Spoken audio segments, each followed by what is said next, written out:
You know what? Sometimes you simply can't beat a good old-fashioned ghost story, and this one is terrifying. Time once again to sit back and relax with your favorite drink and listen.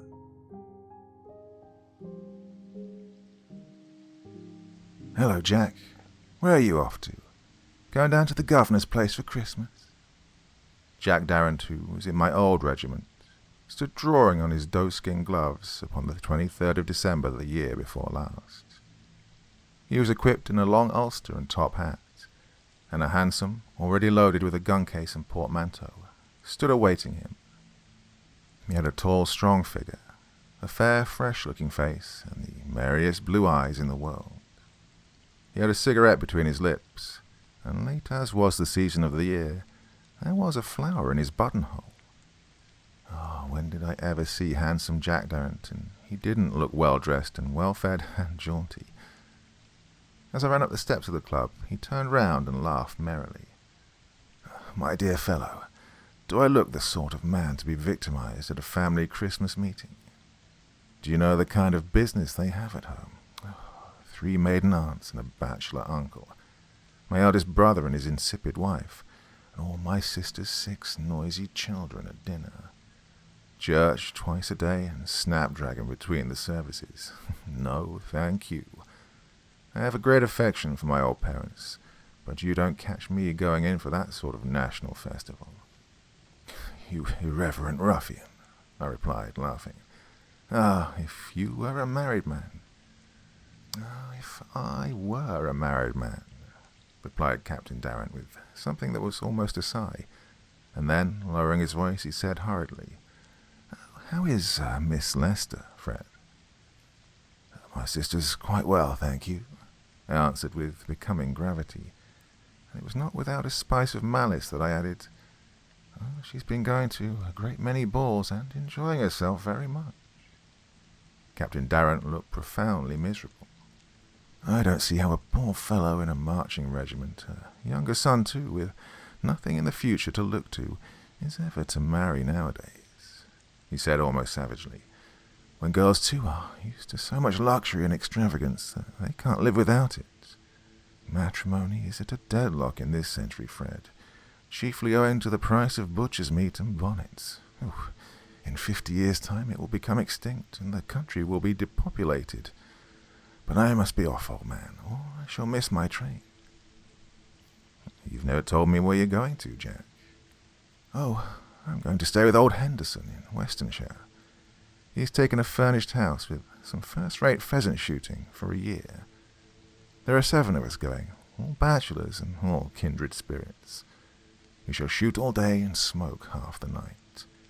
Oh, think what you have lost, old fellow, by becoming a Benedict. In Westonshire, is it?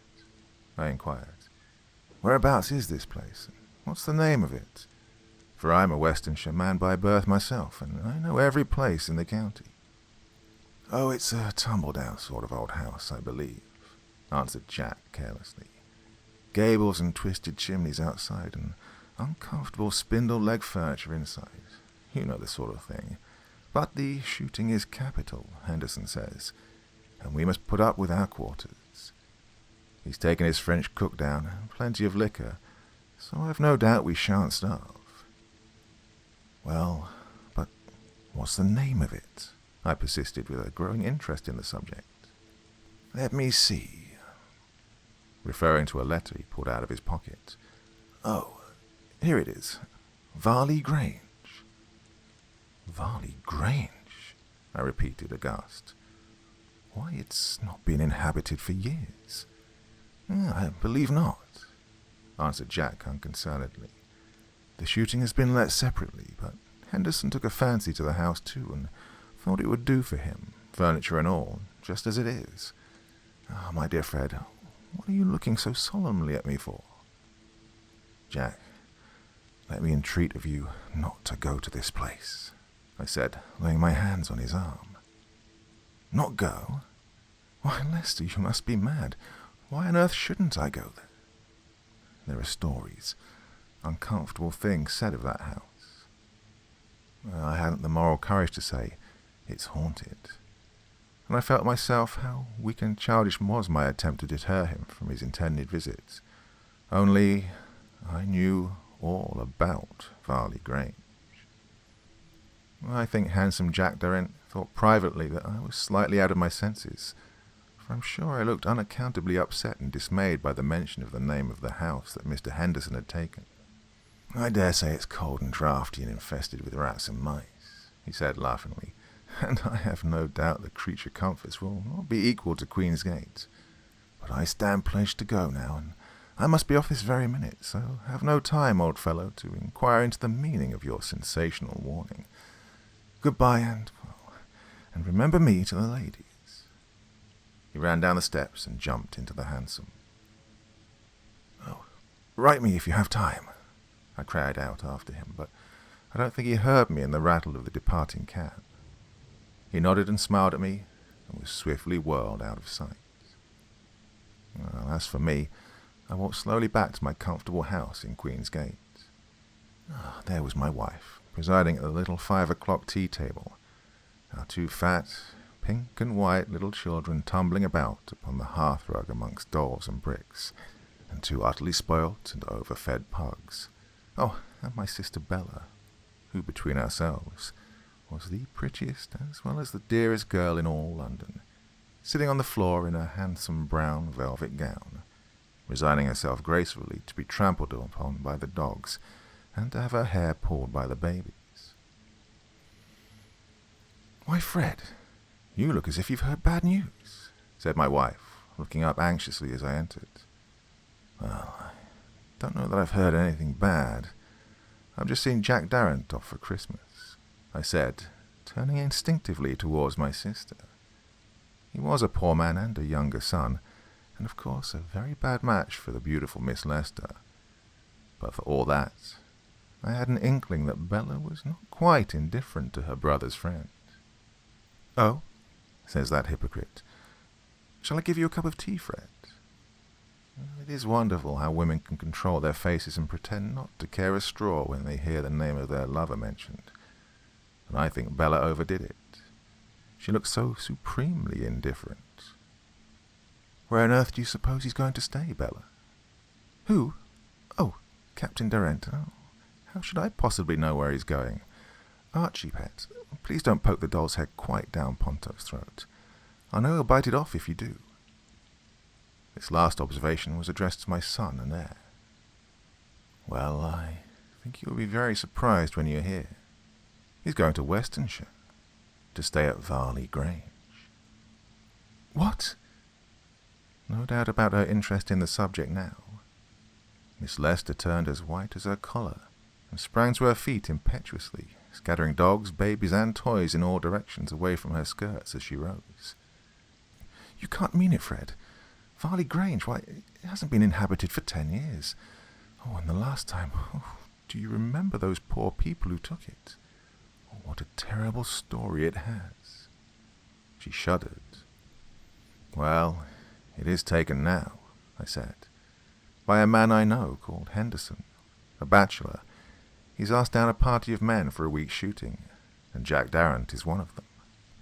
"For heaven's sake, prevent him from going," cried Bella, clasping her hands. "My dear, he's gone." "Oh, then write to him. Telegraph. Tell him to come back," she urged breathlessly. "I'm afraid it's no use," I said gravely. "He would not come back. He wouldn't believe me. He would think I was mad." "Did you tell him anything?" she asked faintly. No, I had not time. I did say a word or two, but he began to laugh.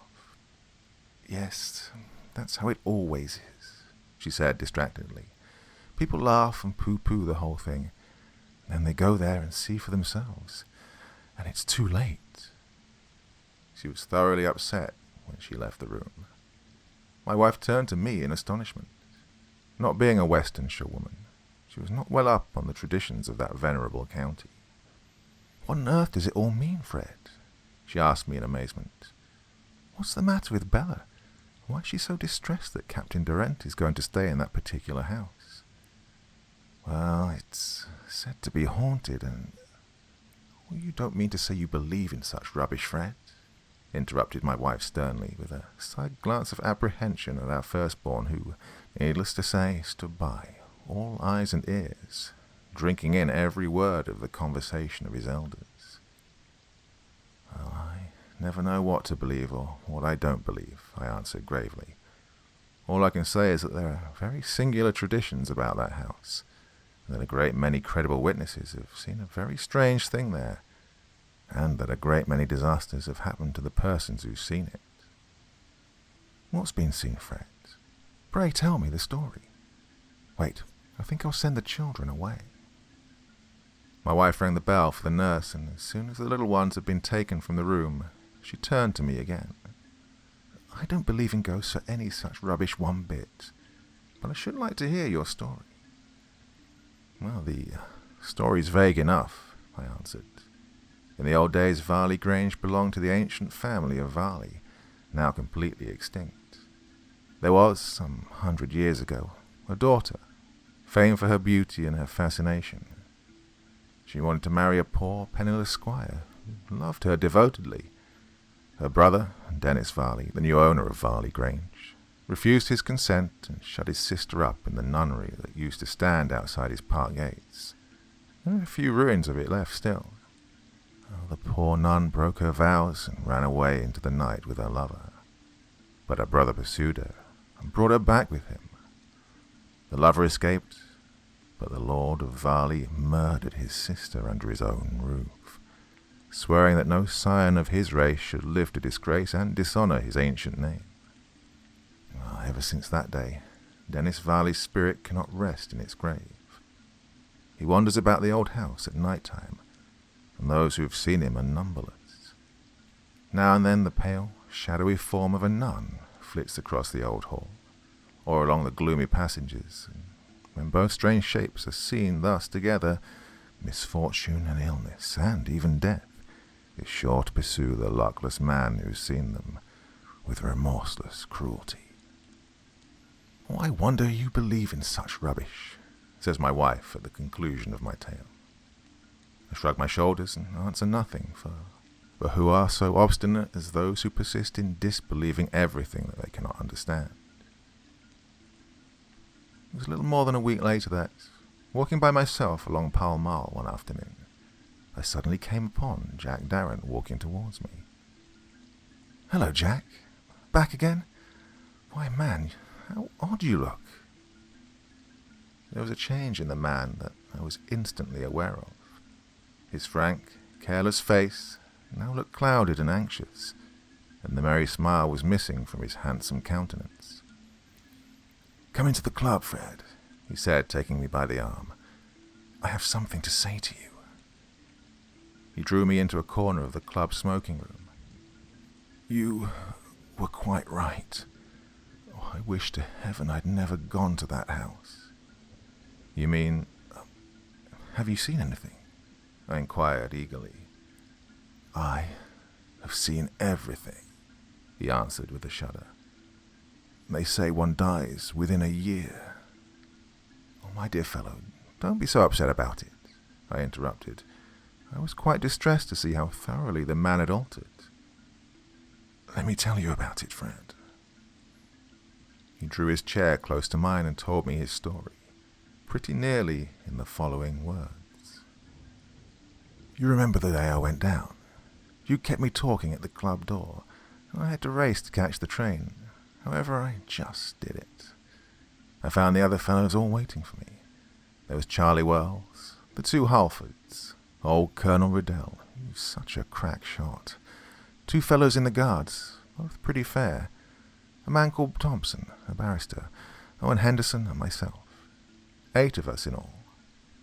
We had a remarkably lively journey down, as you may imagine, and reached Varley Grange in the highest possible spirits.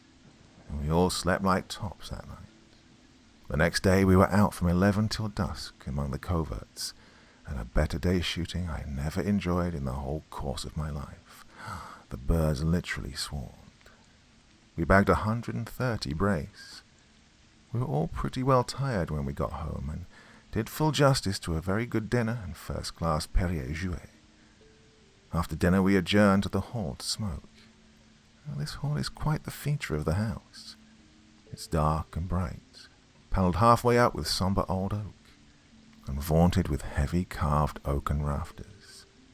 At the farther end runs a gallery, into which opened the door of my bedroom, and shut off from the rest of the passages by a swing door at either end. Well, all we fellows sat up there smoking and drinking brandy and soda, and jawing, as men always do when they're together, about sport of all kinds, hunting and shooting and salmon fishing. And I assure you, not one of us had a thought in our heads beyond relating some wonderful incident of a long shot or big fence, by which we could each cap the last speaker's experiences. We were just, I recollect, listening to a long story of the old Colonel's, about his experiences among bisons in Kashmir, when suddenly one of us, I can't remember who it was, gave a sort of shout and started to his feet, pointing up to the gallery behind us.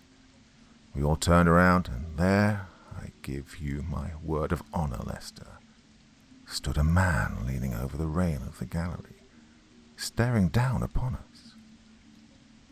We all saw him, every one of us. 8 of us, remember. He stood there a full 10 seconds, looking down with horrible glittering eyes at us. He had a long tawny beard, and his hands that were crossed together before him were nothing but skin and bone. But it was his face that was so unspeakably dreadful. It was livid, the face of a dead man. How was he dressed?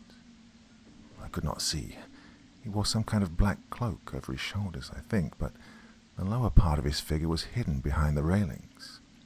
Well, we all stood perfectly speechless for, as I said, about 10 seconds. And then the figure moved, backing slowly into the door of the room behind him, which stood open. It was the door of my bedroom. As soon as he disappeared, our senses seemed to return to us. There was a general rush for the staircase, and, as you may imagine, there was not a corner of the house that was left unsearched. My bedroom especially was ransacked in every part of it. But all in vain. There was not the slightest trace to be found of any living being. You may suppose that not one of us slept that night. We lighted every candle and lamp we could lay hands upon, and sat up till daylight, but nothing more was seen. The next morning at breakfast, Henderson, who seemed very much annoyed by the whole thing, begged us not to speak of it any more. He said that he'd been told before he'd taken the house that it was supposed to be haunted, but not being a believer in such childish follies, he paid little attention to the rumour. He did not, however, want it talked about because of the servants who would be so easily frightened. He was quite certain, he said, that the figure we'd seen last night must have been somebody dressed up to practice a trick upon us, and he recommended us all to bring our guns down loaded after dinner, but meanwhile to forget the startling apparition as far as we could.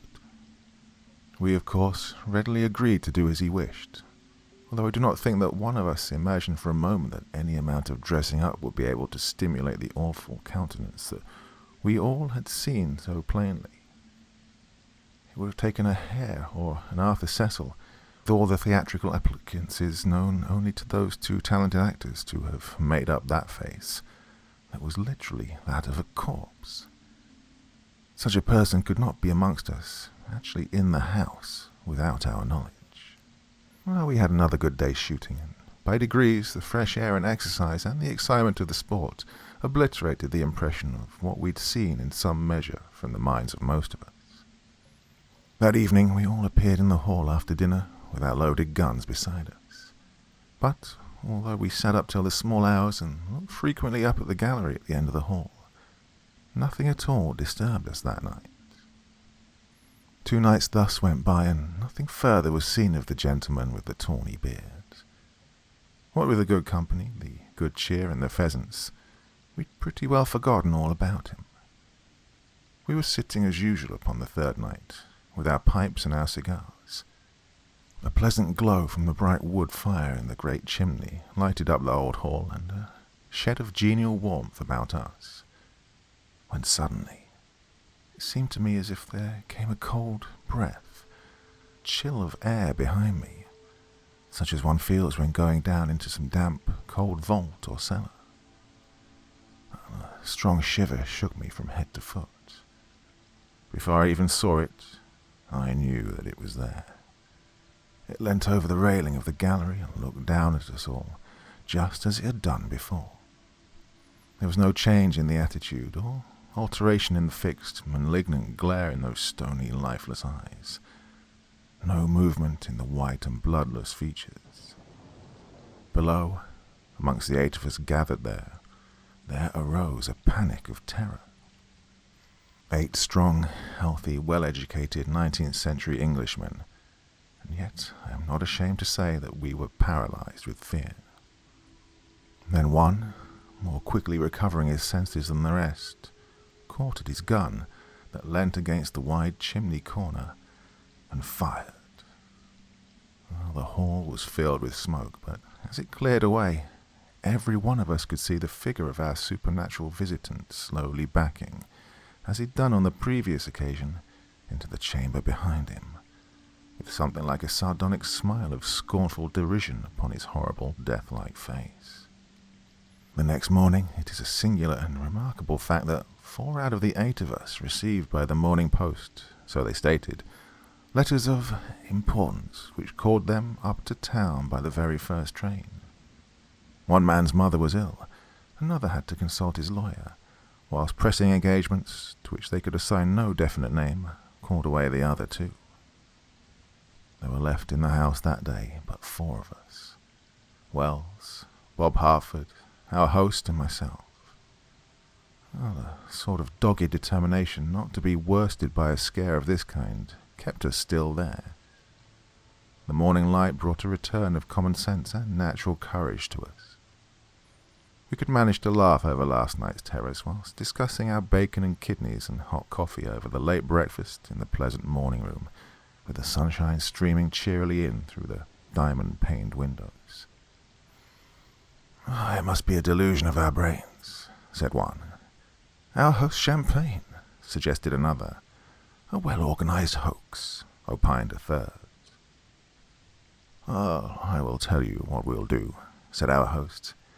"Now that those other fellows have gone, and I suppose we don't any of us believe much in those elaborate family reasons which have so unaccountably summoned them away, we 4 will sit up regularly at night, for night after night, and watch this thing, whatever it may be.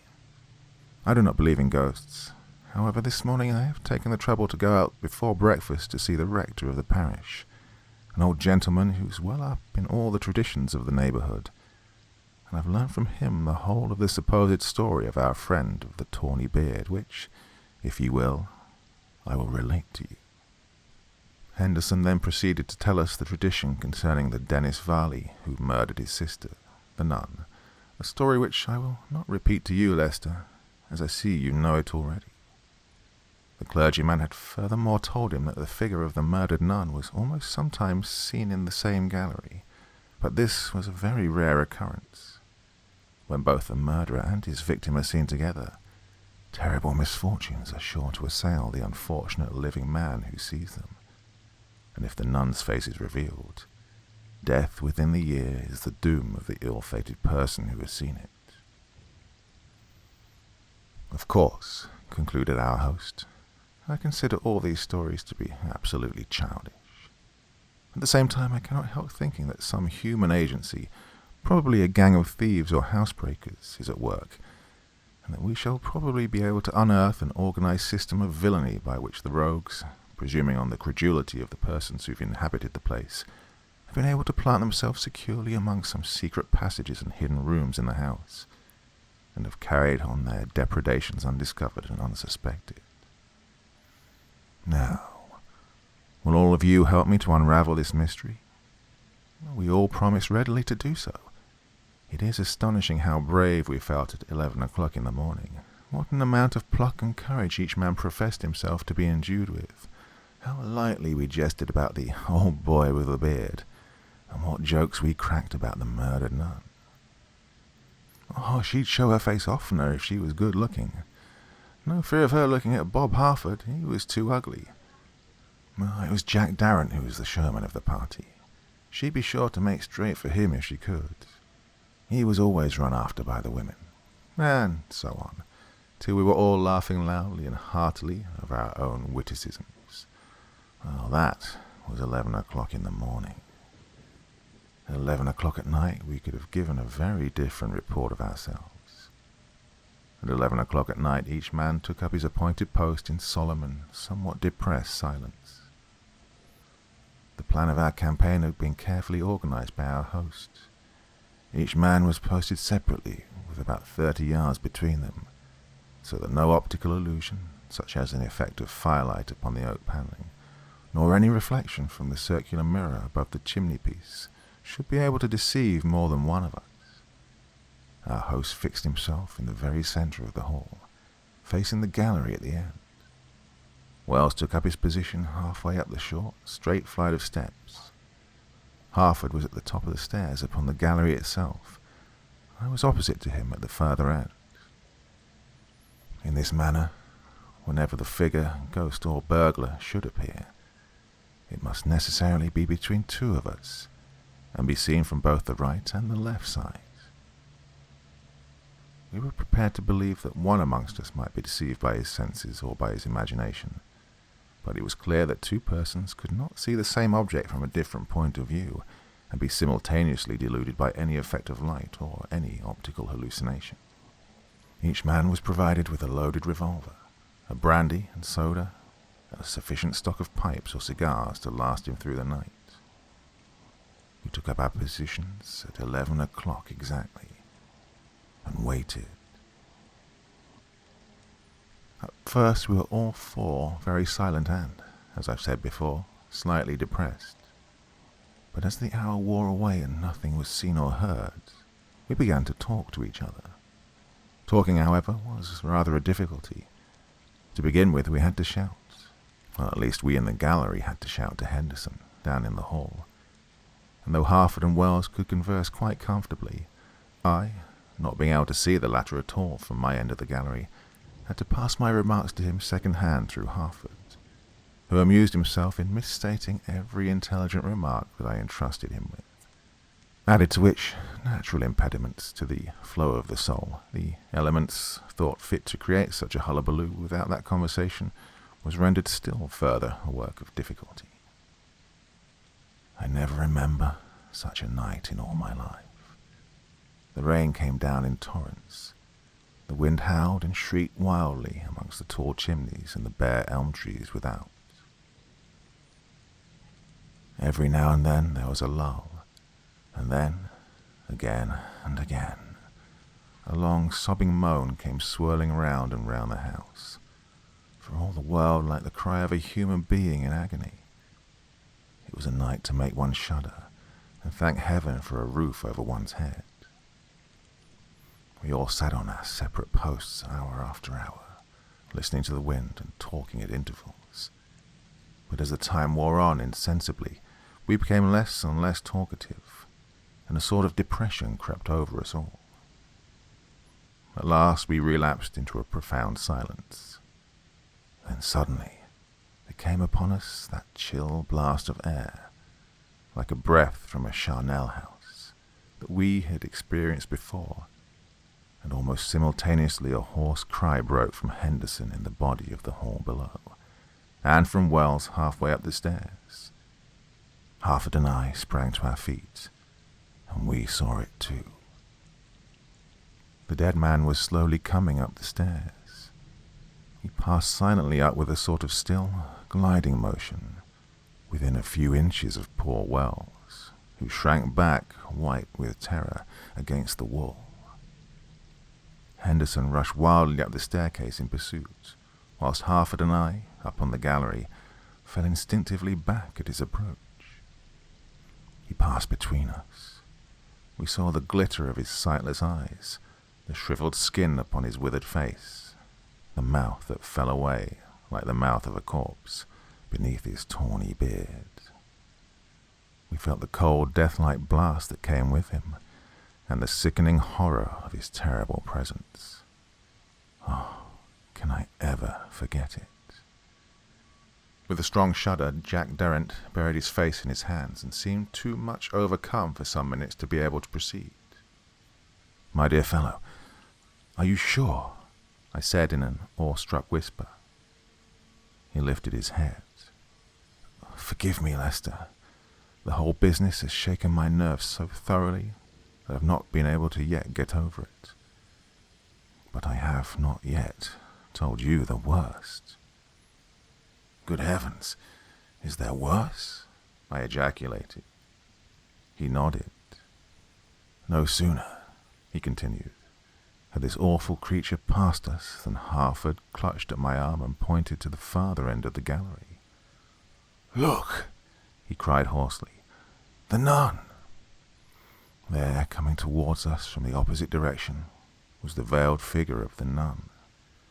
There were the long, flowing black and white garments, the gleam of the crucifix at her neck, the jangle of her rosary beads from her waist, but her face was hidden. A sort of desperation seized me. With a violent effort over myself, I went towards this fresh apparition. "It must be a hoax," I said to myself, and there was a half-formed intention in my mind of wrenching aside the flowing draperies and of seeing for myself who and what it was. I strode towards the figure. I stood within half a yard of it. The nun raised her head slowly, and, Lester, I saw her face. There was a moment's silence. "What was it like, Jack?" I asked him presently. He shook his head. "That I can never tell to any living creature." "Was it so horrible?" He nodded assent, shuddering. "And what happened next?" "Oh, I believe I fainted. At all events, I remembered nothing further. They made me go to the vicarage next day. I was so knocked over by it all, I was quite ill. I could not have stayed in the house. I stopped there all yesterday, and I got up to town this morning. I wish to heaven I had taken your advice, old man, and never gone to that horrible house." "I wish you had, Jack. I wish you had," I answered fervently. "Do you know that I shall die within the year?" he asked me presently. I tried to pooh-pooh it. "Oh, my dear fellow, don't take the thing so seriously as all that. Whatever may be the meaning of these horrible apparitions, there can be nothing but an old wives' fable in that saying. Why on earth should you die? You of all people, a good strong fellow with a constitution of iron. You don't look much like dying." "For all that, I shall die. I cannot tell you why I am so certain, but I know that it will be so," he answered in a low voice. "And some terrible misfortune will happen to Harford. The other two never saw her. It is he and I who are doomed." Well, a year has passed away. Last summer, fashionable society rang for a week or more with the tale of poor Bob Harford's misfortune. The girl whom he was engaged to and to whom he was devotedly attached, young, beautiful, and wealthy, ran away on the eve of her wedding day with a drinking, swindling villain who'd been turned out of ever so many clubs and tabooed for ages by every respectable man in town, and who had nothing but a handsome face and a fascinating manner to recommend him, and who, by dint of these, had succeeded in gaining complete ascendancy over the fickle heart of poor Bob's lovely fiancée. As to Harford, he sold out and went off to the backwoods of Canada, and has never been heard of since. And what of Jack Derrent? Poor, handsome Jack, with his tall figure and his bright, happy face, and the merry blue eyes that had wiled Bella Lester's heart away. Alas, far away in southern Africa, poor Jack Derrent lies in an unknown grave, slain by a Zulu assegai on the fatal plain of Isandula. And Bella goes about clad in sable garments, heavy-eyed and stricken with sore grief, a widow in heart, if not in name.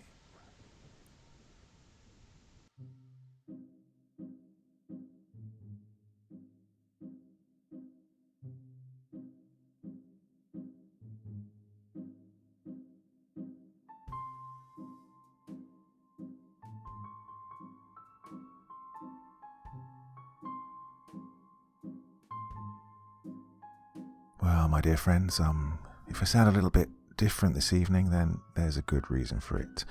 I have the coronavirus. It's not hitting me too bad, but bad enough that my voice probably sounds a little bit croaky. But you guys really are keeping me going. Knowing that you want a video from me gave me a good reason to get up and do something today, rather than staying in bed all day. And, well, that's a good enough reason for me. Hope you enjoyed that one. A real all-time classic. Pretty damn scary if you ask me. And fitting one for how I'm feeling right now. Well, getting through. Don't seem to have been too badly hit, but lacking energy and the desire to do anything much, really. But, hopefully I'll be feeling better in a day or two. And I had a few other stories already recorded, so I will be keeping to schedule as much as possible. Sound good to you? I hope so. Okay, my friends, well, I'll be back again very, very soon. All you out there, take care and stay strong. We'll get through this together. Even me. Till next time, very, very sweet dreams and bye-bye.